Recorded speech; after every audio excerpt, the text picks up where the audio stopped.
Hello and welcome to Shaka Extra Time. I am Paul Ndiho. Joining me on set is Shaka Sali himself, aka the Kabale Kid. Hello, Shaka. Hello, Paul. How are you? Hugely terrific. Of course, you know what is happening out of Moscow. Well, quite interesting to say. But not particularly for the African really sports enthusiast, because so far we don't look good, do we? We don't. Let's get to that in a minute. A warm welcome to you all, our Facebook followers and Twitter people tweeting us live. Shaka Extra Time is a place where you get to talk to Shaka himself and ask us some questions. Today we're going to be talking about a wide range of issues, but maybe we'll start in Moscow. So Shaka, what an exciting time to be in Moscow. The World Cup kicked off last week. There's been a couple games played so far. Bring us up to speed. What's your assessment? Very interesting, but it seems to be like increasingly becoming the type of competition or a type of World Cup that reminds me, frankly, of something very sad that occurred while the World Cup, was being held in the United States back in 1994.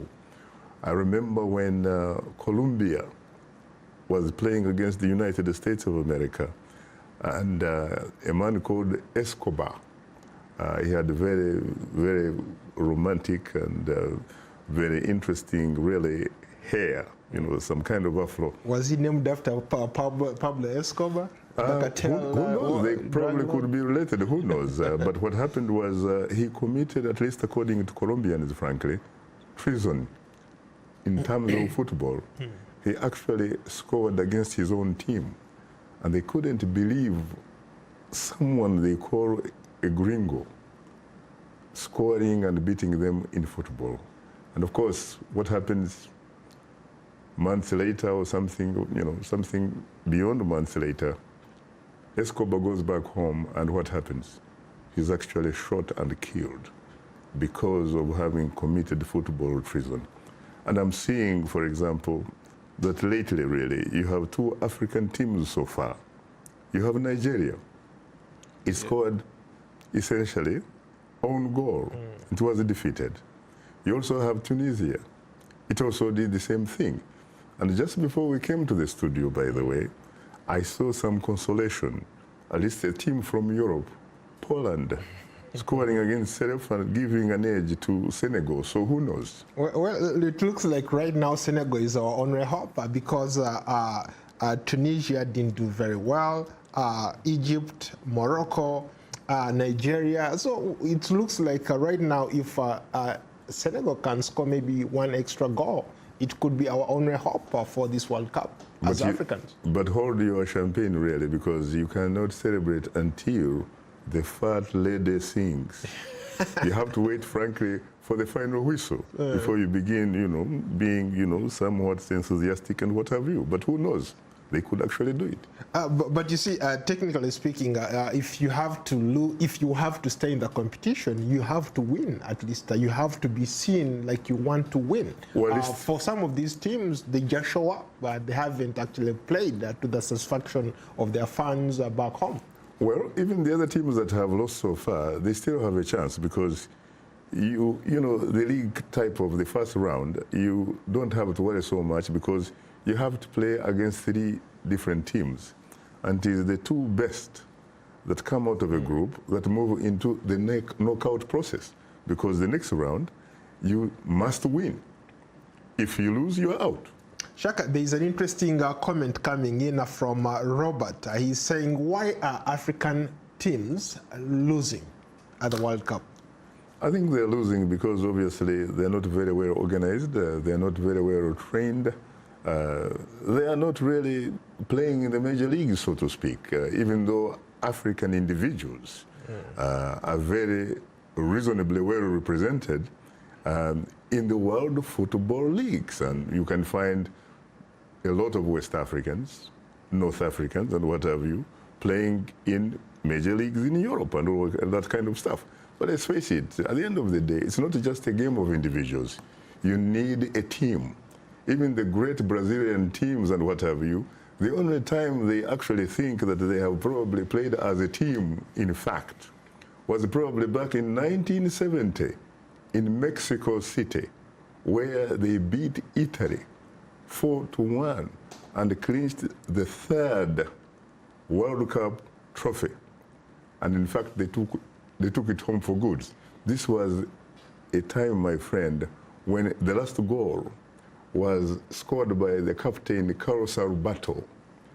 And the ball was really passed through like 3 different players until they sent it to Pelé, the number 10, who set it up for Carlos Alberto.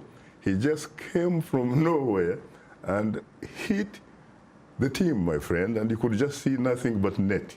That goal arguably is considered to be one of the best goals that was ever scored in the World Cup. Wow, interesting. It looks like Senegal just scored a second goal. That's remarkable on their part. Well, that means that they have a reasonable chance, actually, to move on to the second round. But again, they still have to meet 2 other teams. And these, I think, include Japan and what else? Is it England or something? Yeah, England played yesterday. So whoever wins now this group, I think this is the end of all the groups. So whoever wins will proceed to the next round. And if they don't perform at the next round, then some of them will start being eliminated one by one. Well, you see, you have to play 3 teams.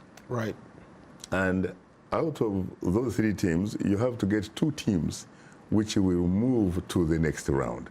And so Senegal, for example, still has to play Japan in its group and another team. And so it is after you play the 3 teams, they look at the 3 best in terms of points, and if not, they actually look at the goals that you allowed in or the goals that you scored against and all that kind of stuff, and they get the 2 best to advance to the second round, which is knockout. Something struck me the other day when I was watching some of the leading teams, for example, Brazil and Germany, the reigning champion. These guys just showed up. They don't seem to be like right there playing the game. They're just playing average like any other mediocre teams that are out there. But guess what, Paul? Let's face it, whether you are a German soccer player, superstar, megastar, whether you are Brazilian, Argentinian, whether you are Spanish or Portuguese and stuff like that, at the end of the day, you are still a human being. You are a guy with 2 legs. Everybody there has simply 2 legs, 2 hands, 1 heart. So any team can actually do it. It's not just about these traditional historical teams that have won it all. I mean, you're talking about Brazil, of course, perhaps the highest, and then you have Italy, and then you have Germany. These are some of the teams that have won it more than any other teams. But let's face it, I think it is interesting, frankly, that football actually becomes an equal opportunity employer, whereby there are no sacred gods. You know, you don't come to the World Cup knowing who is going to be able to take it all. Anybody can actually do it. And let's face it, yes, you said Germany was beat by Mexico. Mexico probably has never even advanced beyond the quarterfinals, even though it had an opportunity to host the World Cup back in 1970. And you also have Brazil actually drawing with Switzerland, 1-1. But it's still too early. Shaka, if I was in the betting business, I would bet on maybe one of the underdogs. Can you bet on any of these teams to be very honest with you, I wouldn't get into that business because, again, it's too early. Ask me, for example, if we reach the semi-finals or even maybe even the quarterfinals, but certainly not in the opening rounds, because anything can happen. You still have some of the best teams sincerely who could still win it. You have Spain, you have Portugal, you have Brazil, you have Germany, and England. Even though England is always talked about, it has only won it once in Wembley. and it was back in 1966. And then France has also only won it once in Paris in 1998. But again, these are good teams. Anything can happen. Argentina has also, is also one of the major leagues. And of course, you have the Uruguays of the world, which won it before many people really knew about what the World Cup was, because the last big deal they did, really, Uruguay beat Brazil in 1950, my friend, in Rio de Janeiro, in the Maracana. The Maracana Stadium happens to be perhaps the largest stadium in the world, at least at that time. It was able to accommodate more than 100,000 spectators. And Uruguay, small Uruguay, beat Brazil. It was like David and Goliath, really, of sorts. And the Brazilians went on to mourn, not only football-wise, but actually in every sense of the word. They actually mourned for the next 20 years, until, not 20 years, because it was actually, they lost in 1950 in the final, and they got it in 1958 for the first time in Sweden. That's when young Pele at 17 actually scored in that goal. Well, that's a perfect segue. Shaka, let's maybe talk some politics. Let's start in Kenya. Interesting developments in Kenya. The president has come out publicly to talk about corruption. He's called for audit, lifestyle audits for politicians, public servants. Bring us up to speed. What do you read into Kenya's crisis right now? I think that the president is on the right track. I think that he has come up with a very, very good message. And I think that he has actually the support of most Kenyans. The only problem is that even though he has actually said that when it comes to a lifestyle audit, it will begin with him, because he is the #1 employer, or the commander-in-chief of employers or employees, that kind of stuff. And of course, from him, it will have to go to his deputy president, William Ruto, and it will have to go to the governors and other public officials. But guess what? There are some supporters, for example, of his deputy president, William Ruto, who feel that this is not really a war against corruption, that this is a sort of political witch hunt of sorts, trying to stop their man to ascend to the presidency. Because if you look at the Kenyan newspapers, you watch Kenyan television stations, you listen to Kenyan radios and what have you, everybody seems to know how much, for example, Deputy President William Ruto has amassed in the last 6 years or so. He has become from a very humble person to one of the richest kids in the Republic. And now people are saying, wait a minute, how can you, yesterday you had nothing, today you have 3 helicopters, you have so many hotels, including 680 Hotel, you have many houses, you have a lot of ranches and shambas and what have you. Where did you get this and how did you get it? Are you really fit to be the next president of the Republic of Kenya?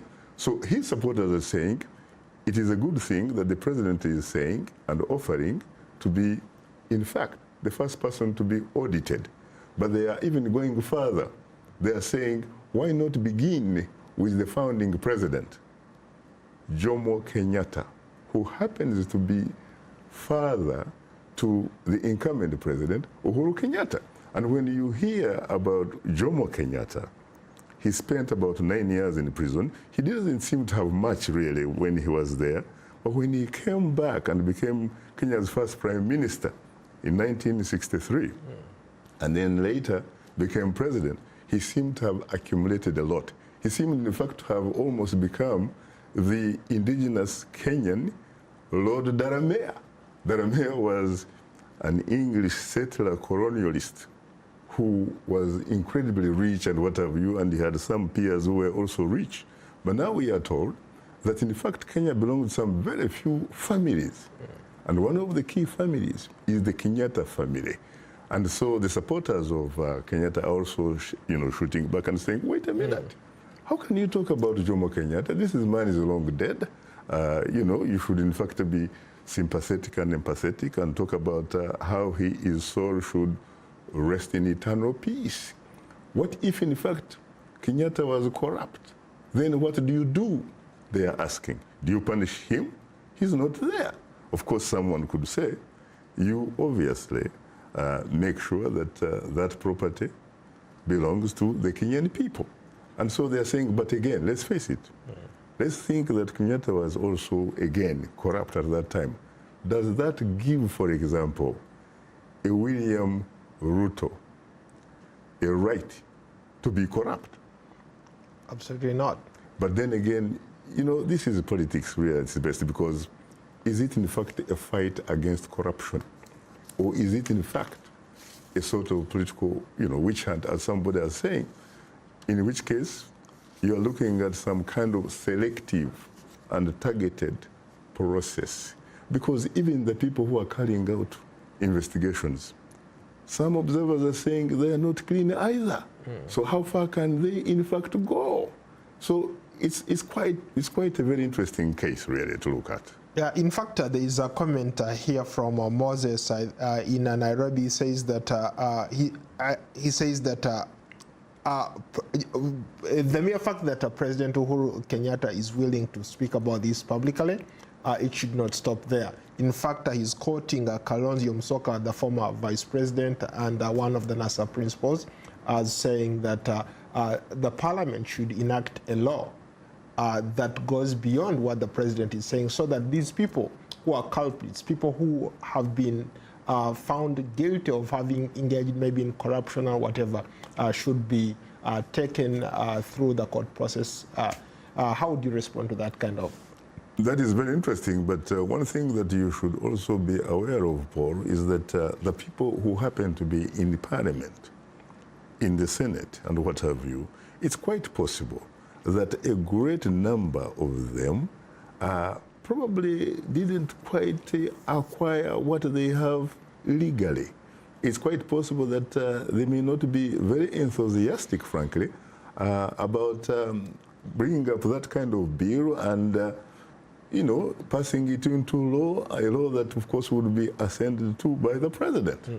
It's just like really committing a sort of socio-economic political suicide. And so I think it's going to be interesting to see where actually this ends. If it is very serious, if the people of Kenya are very, very serious, and they seem to be serious to know exactly how their leaders became rich and what have you, we have to wait and see. Because let's face it, there are some people who are even saying that lifestyle audit is not sufficient. That in fact, corruption begins at a time when some of these important players are putting together figures that make up the budget. That corruption, in fact, is sort of inbuilt within the budget. And some of these people, if you actually go and do a sort of, lifestyle audit, you probably would not nail them, because they will actually argue, and probably rightly so, that some of these apartments that I own in London, for example, I bought them about 10, 20 years ago. Some of these bank accounts that I have had them for 10 or 15 years ago. Because, mind you, this audit, at least as far as President Kenyatta is concerned, should begin with his tenure, which is 2013. That's when he first came into power. So it's very, very interesting, but at least there seem to be, if we are not doing something about it, at least it has provoked some kind of debate. And this is good for the country. It's also good for Africa. Yeah, Shaka, let's move along. A lot of our fans want us to talk about the insecurity in Uganda. We have, of course, the former most powerful person in Uganda, former Inspector General of Police, being arrested. As we speak, he's still in detention. He hasn't appeared in court. 26 other senior army and police officers have been arrested as well. along charges of extortion, kidnappings, all sorts of things. In some cases, espionage. Your reaction? You see, the problem is that we really don't know much about Kale Kaihura. Why, for example, the state or the military, why they decided to arrest him. They seem to have arrested him. Why do I say they seem to have arrested him? Impeccable sources say that, in fact, this man is living in a place called Makindye. Makindye, there happens to be a military police, but he is not in prison. He actually is living in a comfortable house, which reportedly has very good furniture.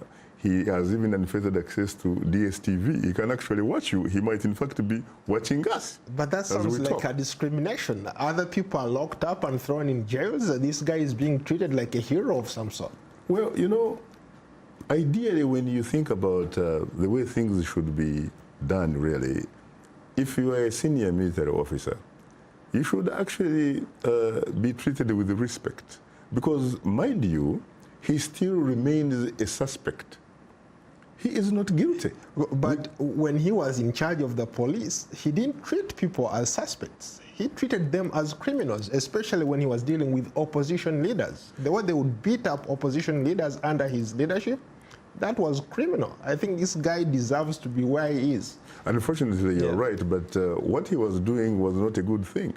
The fact that he was doing bad things does not necessarily give the right to the authorities to treat him in a very bad way.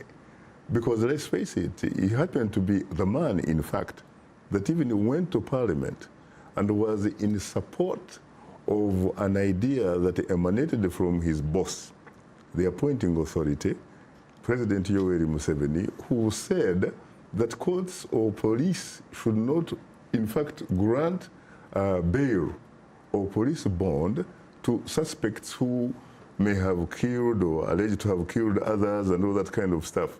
It would be very, very interesting, frankly, if, for example, that type of medicine was actually administered on Mr. Kale Kaihura. He thought that it was a wastage of time for people who have been suspected of murder or terrorism and what have you, to give them bail or to release them on bond. And here he is in a situation where, obviously, let's face it, he's a human being. He needs those types of things. We have to talk about a situation, frankly, where somebody has to be treated according to the law, no matter whether you are General Kale Kaihura or not, and no matter whether Kale Kaihura did not observe that type of doing business. Because let's face it, Kaihura was an Inspector General of Police. By virtue of that, he was expected to be somebody, frankly, that was impartial. But when you look at the manner in which he operated, there is incontrovertible evidence to probably arrive at the conclusion that he was a partisan type of Inspector General of Police, to the extent that he was doing the bidding for his appointing authority. The appointing authority happens to be Yoweri Museveni, because President Museveni, on several occasions, I remember, he referred to him as a very good NRM cadre. Now what happened? Well, obviously there are certain things it's karma, huh? Well, it could be karma, but it could also be that he probably went beyond the script, because there are allegations that he happened to be cooperating with officials who come from a third-party country, possibly a neighboring country, and others would translate that to mean Rwanda. And that, in fact, what they were doing was not something, frankly, that was sanctioned by the president. So what we are looking at right now, we may be looking at Kale Kaihura having done some bad things here and there and what have you, but it's not Kaihura who is the problem. Kaihura is probably really a symptom, so to speak. I think the problem here is political. is largely political. And probably I would agree with some people who would say that politically, the ruling national resistance movement at this point in time probably finds itself in what you would say is the moral equivalent of an intensive care unit. Okay, Shaka, let's get in a few comments. Let's start in Nigeria. Chinyere Zifi. What's the reason that a third-term agenda is popular among African leaders? I know that's probably one of the topics you're talking about tomorrow. Maybe help us understand what's going on. As a matter of fact, we are going to be talking precisely about that tomorrow because as the brother from Nigeria says, it seems to be a sort of a new phenomenon that is developing on the continent. But for the most part, you will find that some of these people who are looking for third terms, most of them with a few exceptions, are people who shot their way to power with the AK-47. And in the process, these people may have done a lot of things that they really feel uncomfortable about, and therefore they happen to be very insecure, people who suffer from huge political complex, psychological, and what have you, who feel that there is no life really after State House. And therefore, they have to make sure they do everything within their power and without their power, to the extent that they actually transform themselves into a sort of presidential monarch, so that they can actually die in office, and then they can be buried. But then, unfortunately, we have some other examples which you probably would not have thought about a few years ago. We have, for example, in Ivory Coast, Alassane Ouattara. He has hinted that he actually is going to decide in the next 6 or 7 months whether or not he's actually going to be a candidate for president. Previously, there was a constitution in Ivory Coast that had term limits. He is in the second 5-year term, which would actually come to the end in 2 years' time. But this referendum that was conducted earlier gives him an opportunity, because it provides the constitutional window of an opportunity for him to disregard completely what he served under the previous constitution, so that he can actually begin on new slate. But the good thing is, though, there are also some other players who are even doing very, very well. You look at Macky Sall from Senegal, for example. He has actually reduced the presidency from 7 to 5. And the guy in Benin wants to actually come up with a constitutional amendment that would require a president to serve only 1 term, just like Mexico. Well, Shaka, very briefly, do you think social media can play a role in stopping these guys from advancing their agendas? Of course, social media can, but social media is operated by human beings. So it's the human beings with the social media that can actually bring about a huge difference. And I think the future really for Africa, and for the world for that matter, lies in the changing demographics. The young people are becoming the majority. They are not invested in the status quo. So when you talk about change, it is the only constant as far as they're concerned. So you need the changing demographics to work together in tandem with social media. Shaka, unfortunately, I have to cut you off. That's it for our show today. Thank you so much for being a great guest. I look forward to hosting you on another edition of Shaka Extra Time. Until then, so long from Washington.